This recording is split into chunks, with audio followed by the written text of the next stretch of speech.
I watched as the attorney slid that crisp $1 bill across the mahogany table toward me. My sister Amanda smirked from across the room, $37 million richer from our father's estate. The rest of our family could barely contain their laughter. "Don't spend it all at once, Cordell," my uncle jeered. That single dollar felt like the final confirmation of my father's disappointment in me. But something stirred inside me. Determination, maybe even defiance. Before I tell you how I turned that dollar into millions, drop a comment telling me where you're watching from. Hit that subscribe button if you've ever been underestimated. I'm about to show you what determination can do. Growing up in Beacon Hill, Boston, our family was the definition of old money success. My father, James Harrington, built a real estate empire from scratch, amassing over $40 million through savvy investments and relentless work ethic. Our Tudor-style mansion overlooked the city, a constant reminder of what success looked like. I was 13 when my mother Diana passed away from aggressive lung cancer. Her death changed everything in our family dynamic. While she was alive, she had been my champion, the one who understood my creative mind and entrepreneurial spirit. She would sit for hours listening to my business ideas, encouraging me to think differently. "Being different is your greatest strength, Cordell," she would say, brushing my unruly hair from my eyes. "The world has enough followers. Be a pioneer." After she died, my father turned cold. All his affection and pride were channeled toward my older sister Amanda. She was the perfect heir, Harvard Business School graduate. Analytical, ruthless, and most importantly willing to follow our father's exact formula for success. By 25, she was already managing half of his properties. I took a different path. While Amanda climbed the corporate ladder, I explored emerging technologies, sustainability initiatives, and innovative startup concepts. Each time I approached my father with a new idea, his response was predictable and crushing. "Daydreams don't pay dividends, Cordell," he would say, barely looking up from his financial reports. "When are you going to grow up and join the real world?" My first serious venture was an eco-friendly construction material company. I had discovered a way to create building insulation from recycled plastics that outperformed industry standards. I needed $50,000 for the patent and initial production. When I showed my father the business plan and prototype, he laughed. "Playing with trash now. This is what my son amounts to." I took out loans, maxed out credit cards, and launched anyway. 6 months in, just as we were gaining traction, our manufacturing facility had a mysterious fire. The insurance company found evidence suggesting arson, but couldn't prove who did it. I was forced to declare bankruptcy at 26. What I didn't know then was that Amanda had hired someone to investigate my suppliers, find the weakest link, and sabotage the operation. I only discovered this years later, when one of her former assistants confessed after a crisis of conscience. As father's health declined, heart problems that worsened over 3 years, Amanda took increasingly more control of the family business, and more importantly, access to our father. Each time I tried to visit him alone, he was mysteriously resting or in a meeting. Each time I sent a business proposal, it somehow never reached him. 2 weeks before his death, I made one final attempt to reconnect. I bypassed Amanda by coming through the service entrance of the mansion and made it to his bedroom. He looked frailer than I had imagined, propped up on pillows, monitors beeping softly beside him. "Dad," I said, taking his hand, "I need you to know that despite everything, I've never stopped trying to make you proud." For a moment, I thought I saw something soften in his eyes. He squeezed my hand weakly. "Cordell, I should tell you," he began, but was interrupted when Amanda burst through the door with a security guard. "What are you doing here? You're upsetting him!" she shouted, signaling the guard. "His heart can't take this stress." As I was escorted out, I looked back one last time. My father's eyes met mine, and I could have sworn he tried to reach out his hand. It was the last time I saw him alive. The will reading was set for 10 a.m. on a rainy Tuesday at father's attorney's downtown office. I arrived 15 minutes early, dressed in the only suit I owned, purchased years ago, for a college graduation I attended alone. Amanda was already there in Armani, surrounded by our aunts, uncles, and cousins, all pretending they hadn't avoided father during his final years. Mr. Patterson, father's attorney for 30 years, called the room to order. I sat away from the family cluster, feeling like an outsider. The proceedings began with standard legal jargon until the moment the actual distribution was announced. To my daughter Amanda Harrington, I leave 99% of my estate, including all properties, investments, and cash holdings valued at $37,412,000. Amanda's perfectly composed face broke into a triumphant smile as relatives rushed to congratulate her. Mr. Patterson continued allocating generous six-figure sums to various family members. Then he paused, adjusting his glasses. And to my son Cordell Harrington, I leave the sum of... He cleared his throat $1. The room went silent before erupting in poorly concealed laughter. My Uncle Joseph didn't even try to hide his amusement. Don't spend it all at once, Cordell, he bellowed, slapping his knee. Mr. Patterson approached me, genuine discomfort on his weathered face. He handed me an envelope containing a single dollar bill. Attached was a handwritten note in my father's shaky script. Make something of yourself for once. I stared at that dollar, a lifetime of disappointment compressed into a rectangular piece of paper. Amanda sauntered over designer heels, clicking on hardwood. This is what happens to disappointments, little brother, she whispered. You never understood what it takes to be a Harrington. Something inside me hardened in that moment. I carefully folded the dollar and placed it in my wallet. Thank you for the investment, Dad, I said quietly. You'll see returns beyond your imagination. My cousin Tyler snickered. What are you going to do, buy a lottery ticket? I walked out, without responding, the weight of their collective disdain pressing on my back. But with each step, a strange sense of freedom grew. For the first time, I owed nothing to the Harrington name. I had nothing to lose and everything to prove. Within 3 months of the will reading, I was functionally homeless. My landlord evicted me when I couldn't make rent, and I had been sleeping on a series of friends' couches. Each one eventually grew tired of my presence, and the circle of willing hosts shrank rapidly. I finally found a studio apartment in Dorchester, one room with peeling wallpaper, a hot plate instead of a kitchen, and neighbors who screamed at each other until 3 a.m. The rent was still almost more than I could afford. During the day, I took whatever work I could find. I unloaded trucks at dawn, delivered food during lunch rushes, and worked security at nightclubs in the evening. Between shifts, I continued developing my new business concept, a software platform that would revolutionize how small businesses handled inventory management. That dollar bill from my father stayed in my wallet.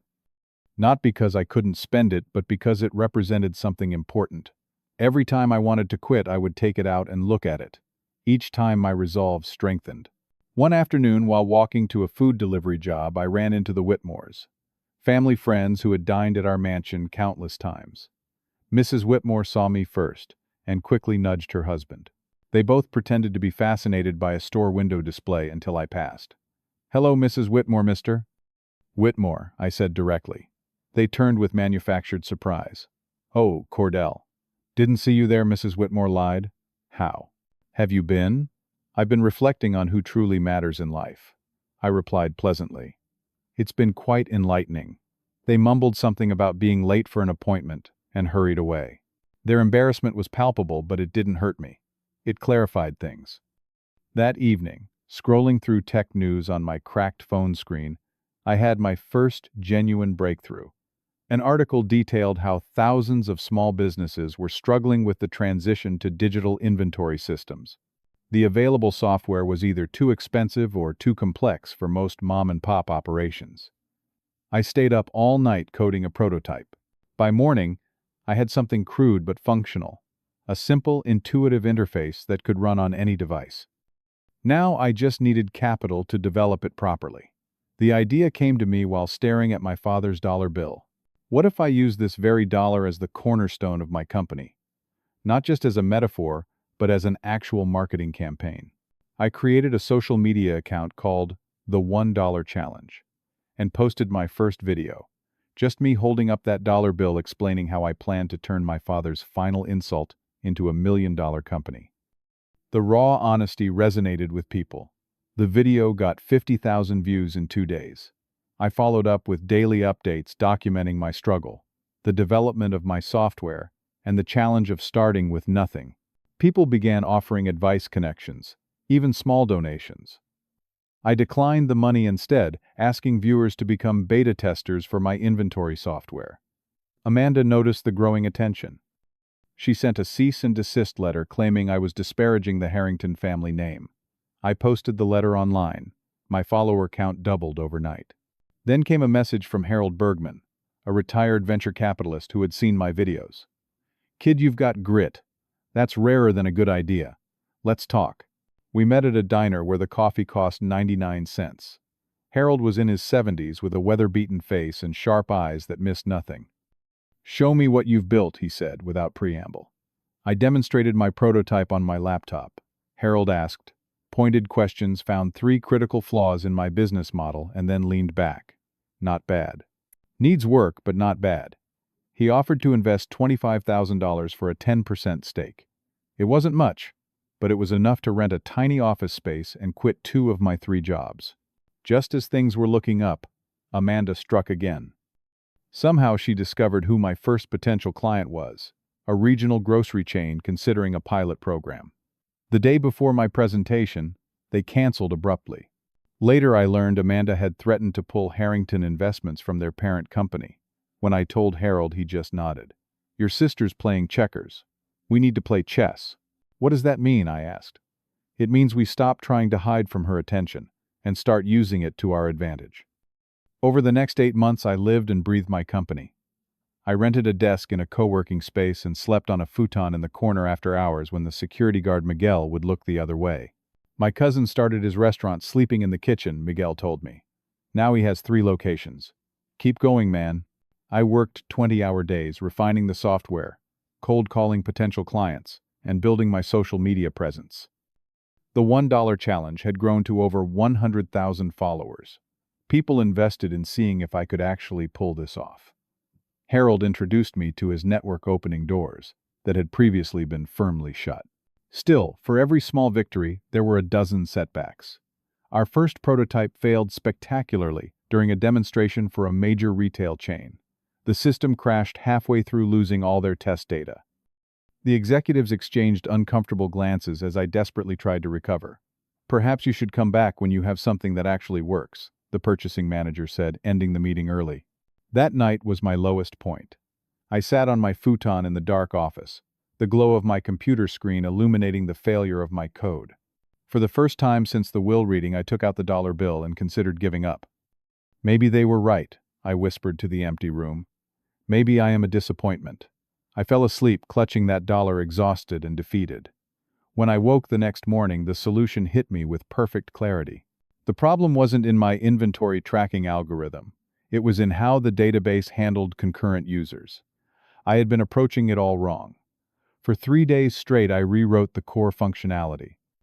When I finished, the system was 10 times faster and virtually crash-proof. I called the retail chain and begged for another chance. Reluctantly, they agreed. This time, the demonstration went flawlessly. The purchasing manager couldn't hide her surprise. "This is actually impressive," she admitted.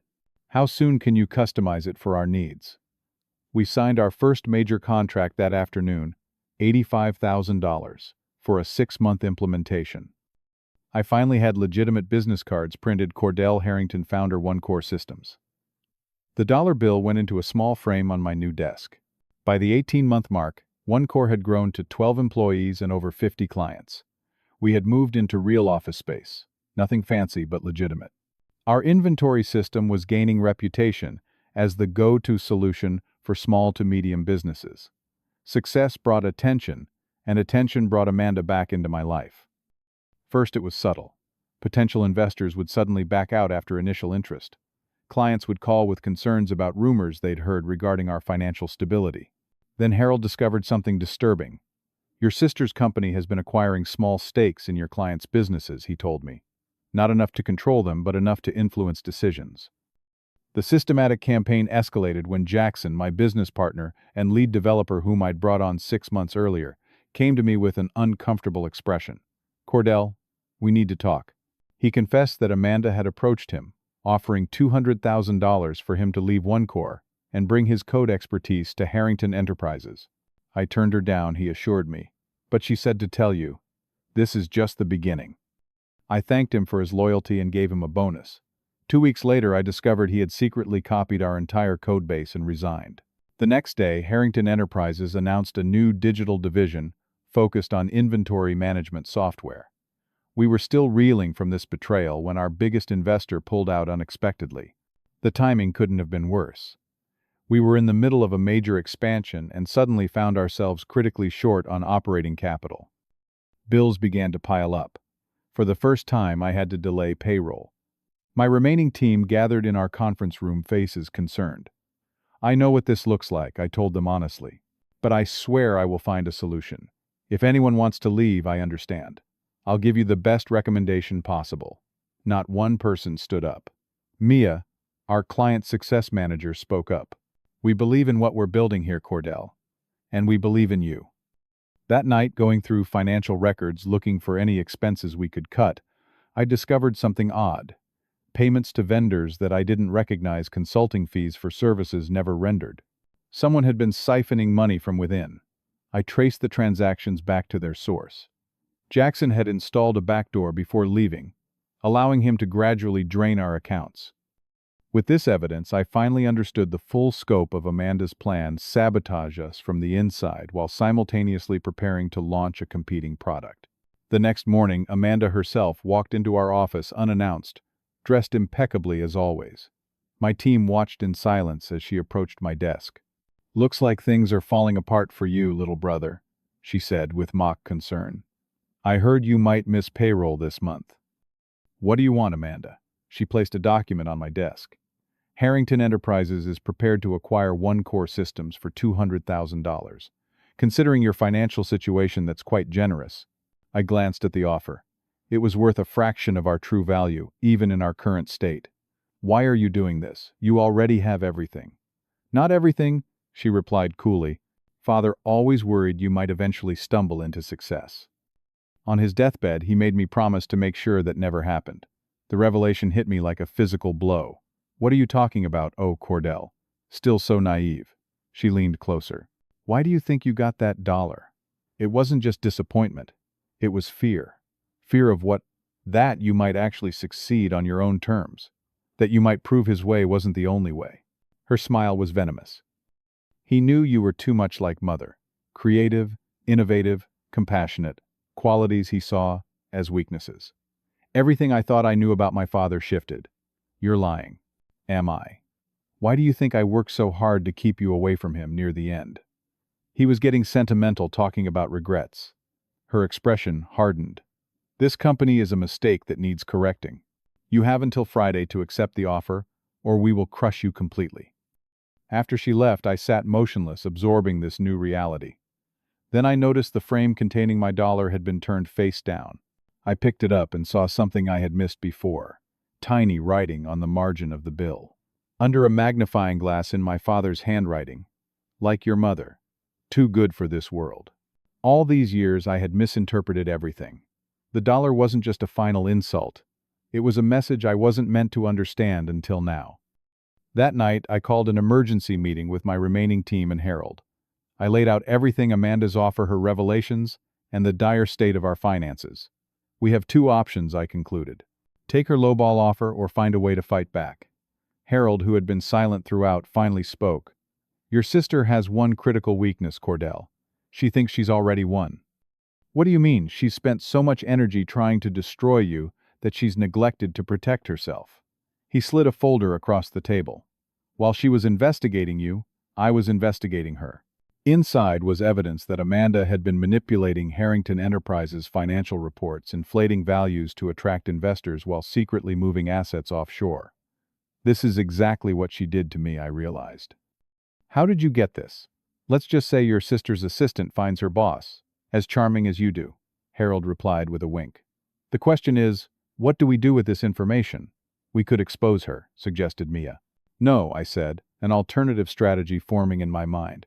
"We're going to use this as leverage, but not how she would expect." Over the next 48 hours, we executed the most audacious plan of my life. First, I contacted Amanda's biggest competitor, Thompson Global Investments, and presented our software as a perfect addition to their portfolio. I demonstrated how our system could give them a significant advantage over Harrington Enterprises. Then, using Harold's connections, we leaked just enough information about Amanda's financial irregularities to make Harrington Enterprises' stock drop by 7%. Not enough to cause irreparable damage, but enough to create panic among her investors. Finally, I made a technological breakthrough that changed everything. Working nonstop with our remaining developers, we integrated emerging blockchain technology into our inventory system, creating an unalterable record of transactions that would revolutionize supply chain management. By Friday morning, instead of accepting Amanda's insulting offer, I walked into her office unannounced.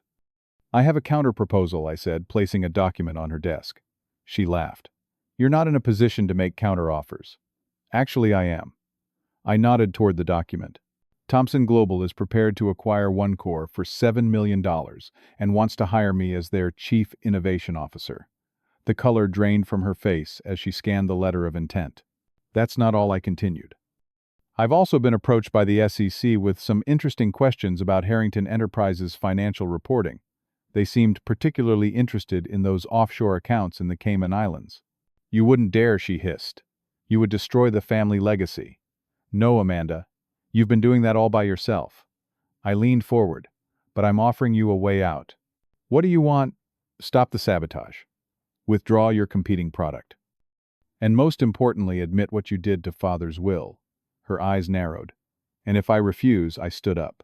"Then by this time next week, you'll be facing federal charges, and Harrington Enterprises will be worth half its current value." I left her office without looking back, heart hammering in my chest. It was the biggest bluff of my life. Thomson had indeed made an offer, but for significantly less, and we hadn't actually contacted the SEC. 3 hours later, my phone rang. It was Amanda.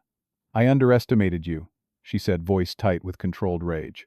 "You have a deal." 4 years after being handed that $1 bill, I stood in the gleaming headquarters of OneCore Systems, now valued at $175 million.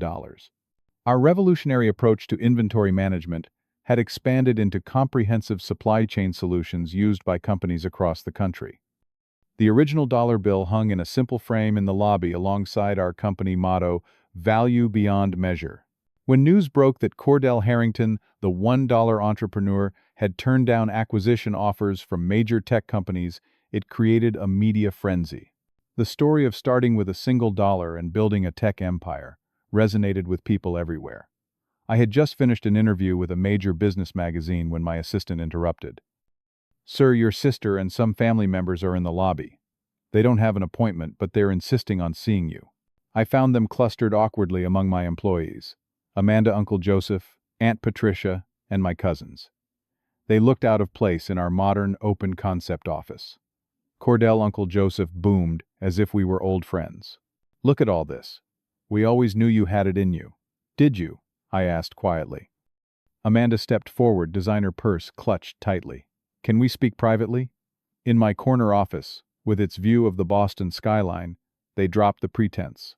"Harrington Enterprises is facing a liquidity crisis," Amanda admitted stiffly. "We need an emergency loan to avoid bankruptcy." "The banks turned you down?" I asked. "They suggested we speak to you," she replied, the words clearly painful. Uncle Joseph jumped in. "We're family, Cordell. Family helps family." I looked at their faces. The same people who had laughed at me, dismissed me, actively worked against me, yet I felt no satisfaction in their desperation. "I'll help," I said finally. Relief washed over their faces, but with conditions. First, Amanda steps down as CEO and a neutral third party takes over. Second, 25% of company profits go to a foundation supporting young entrepreneurs from disadvantaged backgrounds. Third, you all publicly acknowledge what was done to Father's will. "That's outrageous," Aunt Patricia sputtered. "That's my offer," I replied calmly. "Take it or leave it." Amanda's face was a storm of conflicting emotions. "You're enjoying this, aren't you?" "No, Amanda. That's the difference between us.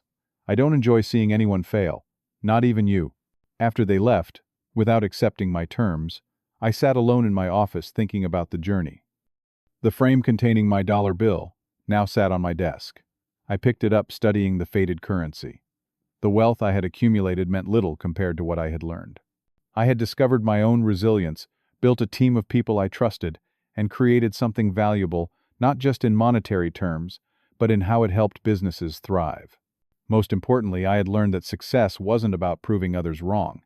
It was about proving yourself right. 2 weeks later, I established the $1 Foundation, dedicated to providing seed funding to entrepreneurs with promising ideas but limited resources. Each recipient received their initial investment in the form of a single dollar bill, along with the support and mentorship to turn it into something extraordinary. Life had taught me that sometimes the smallest investment, a dollar, a kind word, a belief in someone's potential, could yield returns beyond imagination. The true fortune I had gained wasn't in my bank account, but in the knowledge that value isn't determined by others' assessments, but by what we choose to create from what we're given. Have you ever been underestimated like I was? Drop a comment below sharing your story of proving someone wrong through your success. Remember to hit that subscribe button and share this video with someone who needs a reminder that where you start doesn't determine where you finish. Thanks for watching, and remember, sometimes the best investments are the ones others think are worthless. See you in the next video.